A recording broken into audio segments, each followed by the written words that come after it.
आप देख रहे हैं Janwadi news top 20 sponsored by Shobhit university Meerut. Shobhit university, empowering nation through education. नमस्कार, स्वागत है आपका जनवाड़ी डिजिटल न्यूज की दुनिया में। मैं हूं आपके साथ अजीत आनंद। आइए नजर डालते हैं दिन भर की खास खबरों पर। चुनाव आयोग के सामने धरने पर बैठे मनीष सिसोदिया, कहा गन पॉइंट पर वापस कराया गया प्रत्याशी का नामांकन। आम आदमी पार्टी के सूरत पूर्व से उम्मीदवार कंचन जरीवाला ने बुधवार को अपना नामांकन पत्र वापस ले लिया है। सिसोदिया ने कहा, मैंने चुनाव आयुक्त से मिलने का समय मांगा है। योगी कैबिनेट ने इलेक्ट्रॉनिक मैन्युफैक्चरिंग पॉलिसी को दी मंजूरी, अनुपूरक बजट लाएगी सरकार। योगी कैबिनेट ने बुधवार को कई अहम प्रस्तावों पर मुहर लगा दी है। बैठक में इलेक्ट्रॉनिक मैन्युफैक्चरिंग पॉलिसी को मंजूरी दे दी गई है। साथ ही सरकार अनुपूरक बजट पेश करेगी।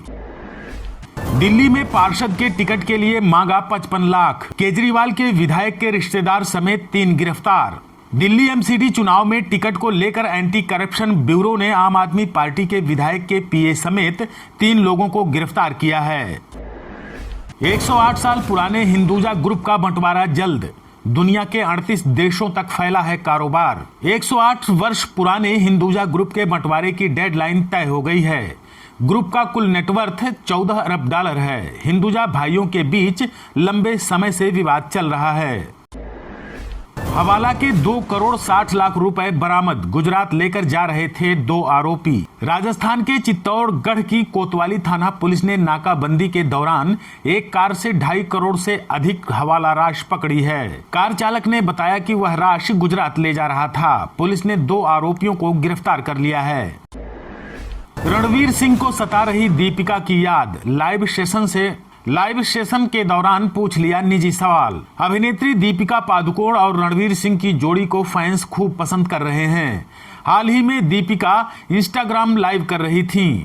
इस दौरान रणवीर ने उनसे ऐसा सवाल पूछ लिया जिसे सुनकर आप अपनी हंसी नहीं रोक पाएंगे। भाजपा प्रत्याशी रघुराज शाक्य ने किया नामांकन। पहले पहुंचे मुलायम की समाधि स्थल पर। मैनपुरी लोकसभा सीट पर उपचुनाव के लिए भाजपा प्रत्याशी रघुराज सिंह शाक्य ने आज नामांकन दाखिल कर दिया। इससे पहले रघुराज सिंह शाक्य मुलायम सिंह यादव की समाधि स्थल पर पहुंचे और पुष्पांजलि अर्पित की। शेयर बाजार में बुधवार को रही कमजोर शुरुआत। 164 अंक टूटा सेंसेक्स, निफ्टी भी नीचे फिसला। घरेलू शेयर बाजार में बुधवार को कमजोर शुरुआत हुई। एशियाई बाजारों में गिरावट के बाद सेंसेक्स और निफ्टी लाल निशान पर खुले। पुलिस के सामने हंसता नजर आया आफताब। बोला, श्रद्धा के 35 टुकड़े करने का कोई पछतावा नहीं। श्रद्धा हत्याकांड में रोजाना नए खुलासे हो रहे हैं। पुलिस को अभी तक श्रद्धा का सिर और धड़ नहीं मिला है। आरोपी से जब दिल्ली पुलिस पूछताछ कर रही थी तो वह हंस रहा था। आरोपी ने पूछताछ में कहा कि शव के टुकड़े करने का उसे कोई पछतावा नहीं है। श्रद्धा हत्याकांड पर आग बबूला हुए संजय राउत। बोले, ऐसे लोगों को खुलेआम दी जाए फांसी। दिल्ली में हुए श्रद्धा मर्डर केस में संजय राउत ने भी इस मामले पर बड़ा बयान दिया है। राउत ने कहा कि इसे लव जिहाद कहें या कुछ और कहें, लेकिन लड़कियां तो हमारी मर रही हैं। कानून कुछ नहीं करेगा, समाज को ही उतरना पड़ेगा। आप देख रहे हैं Janwadi news top 20 sponsored by Shobhit university Meerut. Shobhit university, empowering nation through education. Shubham Sangra को बालिग मानकर चलेगा केस। कठुआ दुष्कर्म कांड में सुप्रीम कोर्ट का आदेश। जम्मू कश्मीर के कठुआ सामूहिक दुष्कर्म कांड 2018 को लेकर सुप्रीम कोर्ट ने आज अहम आदेश जारी किया है। शीर्ष कोर्ट ने कहा कि कठुआ कांड के आरोपी शुभम सांगरा को बालिग मानते हुए उस पर केस चलाया जाए। इंडोनेशिया ने भारत को G20 समिट की अध्यक्षता सौंपी। पीएम मोदी ने बताया गर्व का क्षण। इंडोनेशिया के राष्ट्रपति जोको विडोडो ने बाली शिखर सम्मेलन के समापन समारोह में भारत को G20 की अध्यक्षता सौंपी। भारत 1 दिसंबर से आधिकारिक तौर पर G20 की अध्यक्षता ग्रहण करेगा। पीएम नरेंद्र मोदी ने कहा कि G20 की अध्यक्षता हर भारतीय के लिए एक गर्व की बात है। साकेत कोर्ट ने दी दिल्ली पुलिस को परमिशन। अब कत्ल के राज खोलेगा आफताब। दिल्ली के साकेत कोर्ट ने श्रद्धा हत्या मामले में दिल्ली पुलिस को आफताब का नार्को टेस्ट कराने की इजाजत दे दी है। अब दिल्ली पुलिस जल्द ही हत्यारोपी आफताब का नार्को टेस्ट कराएगी। इस मामले में आफताब लगातार जांच भटकाने की कोशिश कर रहा है। अजय माकन छोड़ेंगे राजस्थान कांग्रेस प्रभारी का पद, 25 सितंबर की घटना को बताई वजह। राजस्थान कांग्रेस में मचा बवाल अभी पूरी तरह से थमा नहीं है। इसी बीच अजय माकन ने आला कमान से राजस्थान के प्रभारी पद छोड़ने की इच्छा जताई है। मैनपुरी उपचुनाव में डिंपल यादव को मिला चाचा शिवपाल का समर्थन। कल अखिलेश यादव करेंगे मुलाकात। मैनपुरी लोकसभा सीट पर होने वाले उपचुनाव में समाजवादी पार्टी ने डिंपल यादव को मैदान में उतारा है। बुधवार को शिवपाल ने अपने समर्थकों से डिंपल यादव को वोट करने की बात कही है। गुरुवार को अखिलेश यादव चाचा शिवपाल सिंह से मुलाकात करेंगे। खतौली से मदन भैया ने दाखिल किया नामांकन पत्र। रालोद सपा गठबंधन के प्रत्याशी हैं मदन भैया। मुजफ्फरनगर जिले की खतौली विधानसभा सीट पर उपचुनाव के लिए प्रत्याशी मदन भैया ने बुधवार को नामांकन दाखिल कर दिया है।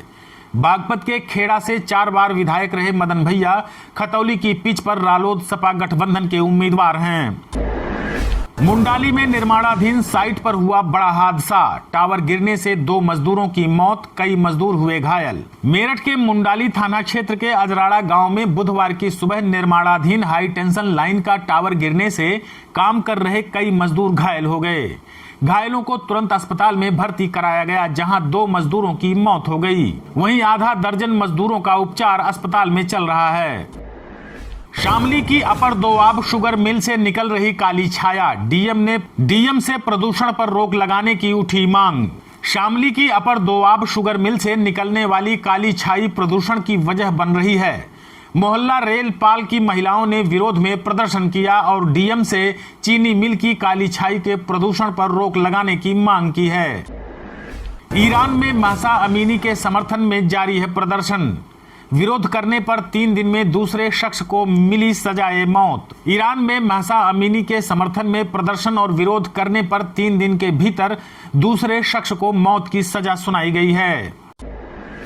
पाकिस्तान में पुलिस वैन पर हुआ बड़ा हमला, 6 पुलिसकर्मियों की हुई मौत। पाकिस्तान के अशांत खैबर पख्तूनख्वा प्रांत में बुधवार को सशस्त्र हमलावरों ने एक पुलिस वैन पर गोलीबारी की, जिसमें 6 पुलिसकर्मी मारे गए। जिला पुलिस अधिकारी लक्की मरवत ने कहा कि पुलिस दल ने मौके पर पहुंचकर फरार हमलावरों को पकड़ने के लिए तलाशी अभियान शुरू कर दिया है। आप देख रहे हैं Janmadi news top 20, sponsored by Shobhit university Meerut. Shobhit University, empowering nation through education.